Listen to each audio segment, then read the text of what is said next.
नमस्कार शेतकरी मित्रांनो, बऱ्याच भागामध्ये पाऊस सुरू झाला आहे. आता मध्यरात्रीपर्यंत कोणत्या जिल्ह्यामध्ये पाऊस पडणार आहे त्या संबंधित आपण माहिती या व्हिडिओमार्फत घेणार आहोत.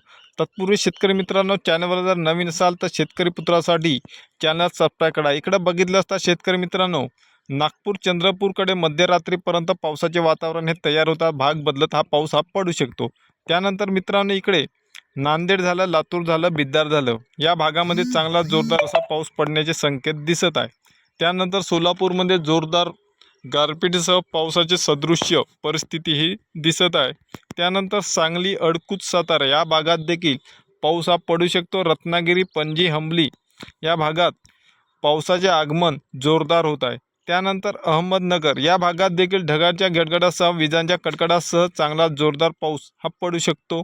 नांदेड भागात पावसाचे वातावरण तयार होता, पण हलक्या सरी भाग बदलत पडणारा जोरदार पाऊस नाही.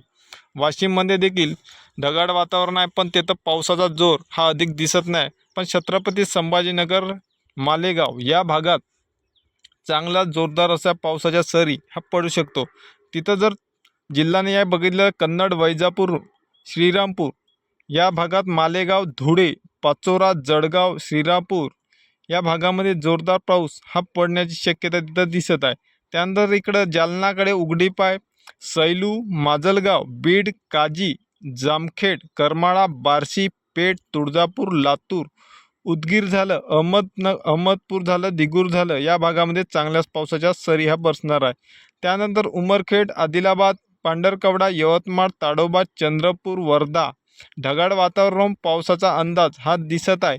तर भाग बदलत इथं देखील पाऊस पडू शकतो. त्यानंतर शेतकरी मित्रांनो, इकडे बघितलं तर वैजापूर, जामखेड, सांगली, कडोली, विटा, वडूज, कराड, सातारा, बारामती, इंदापूर, दौंड, पुणे, खेड, जुन्नर या भागामध्ये गोरेगाव झालं, चिपळूण झालं, कराड झालं, रत्नागिरी झालं, रायपूर झालं, सावंतवाडीपर्यंत पावसाची सदृश्य परिस्थिती आहे शेतकरी मित्रांनो. पण पंढरपूर ते सोलापूर या भागामध्ये जोरदार अधिक स्वरूपाचा पाऊस पडणार आहे. तर शेतकरी मित्रांनो, झाला पावसा संदर्भामध्ये अंदाज. अशाच नवीन हवामान अंदाजासाठी बघत राहा आपलं यूट्यूब चॅनल आशिष खाडे.